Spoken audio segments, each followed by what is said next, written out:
Welcome to BaseballGuys.com. I'm Ray Flowers.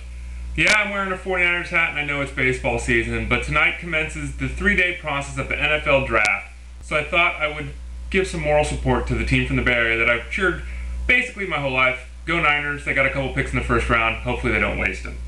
Now to baseball. A couple of real big stories today. One actually today, one was yesterday. The one that was yesterday, Carlos Zambrano moved out of the rotation to the bullpen. Very odd choice here. Zambrano certainly struggled at the start of the year. At the same time, he's got the worst batting average in balls in play mark in baseball right now for a starting pitcher. He's striking out more than 12 batters per 9 innings in limited work. Yet the team chose to move him to the bullpen and to a setup role. They'll continue to go with Carlos Silva and Tom Gorzelani in the starting rotation. Gorzelani being the only lefty in the rotation right now until Ted Lilly returns.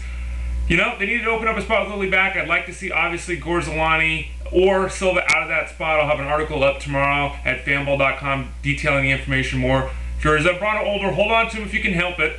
Don't just let him go. He'll get back in that starting rotation before long because there's no way Silva and Gorzelani hold on to those 4th and 5th roles in that rotation long term.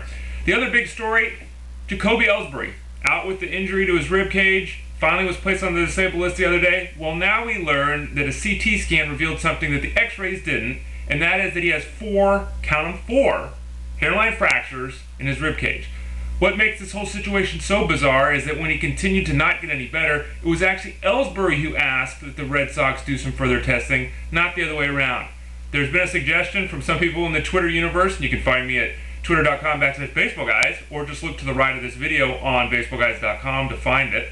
There's been some suggestion in the Twitterverse that maybe the Mets are now the new doctors for the Red Sox. Obviously, that's a little bit of hyperbole and joking around, but it's very, very odd that it's Ellsbury that had to suggest to the Red Sox that he needed some further testing. What does this mean long term? We're not quite clear yet. Ellsbury still come out and said, well, I expect to return early next week.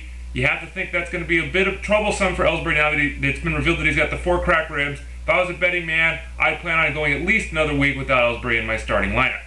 On the field, Dallas Braden improved to 3-0 today against the Yankees. Very impressive outing. He only gave up a couple of home runs for the 2 runs he allowed.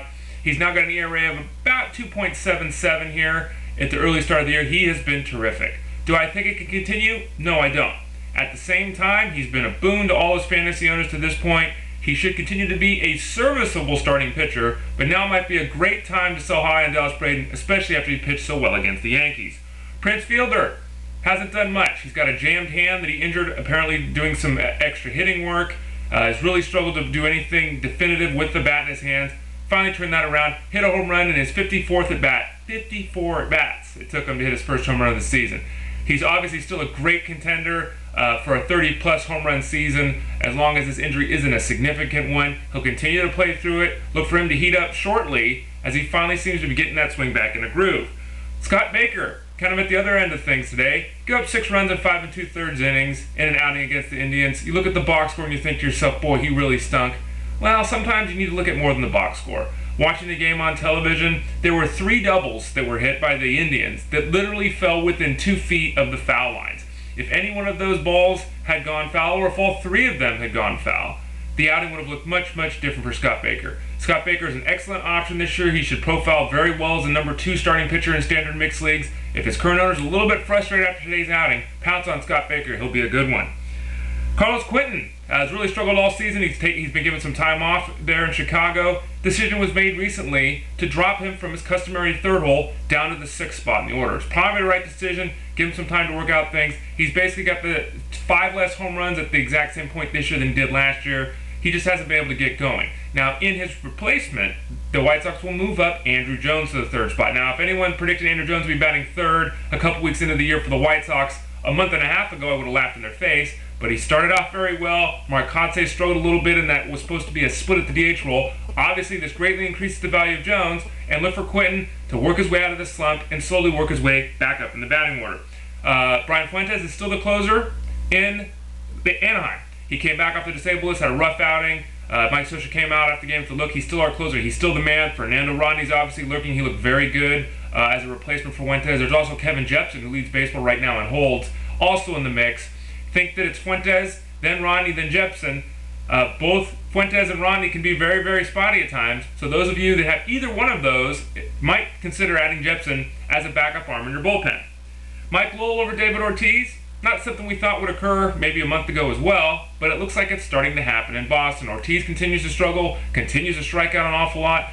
Lowell continues to do very well when he's in there. Looks like he's pretty much solidified himself as the everyday DH when the club faces a left-hander, and now he's even taken a few at-bats away from Ortiz against right-handed pitching. Mike Lowell can still hit, it's just a matter of finding him work at the dish.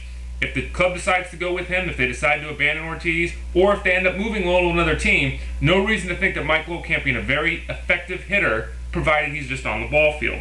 The Brewers absolutely destroyed the Pirates today, 20-0.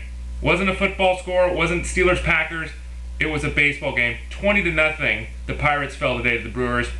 In the three-game series, the scores of the games totaled 36-1.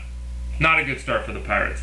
And finally, Ryan Zimmerman injured his hamstring. Now, he injured a hamstring earlier this year, missed 5 games. He's now injured the other hamstring. Obviously, they need to do some work with this hammy. He's got some tightness there.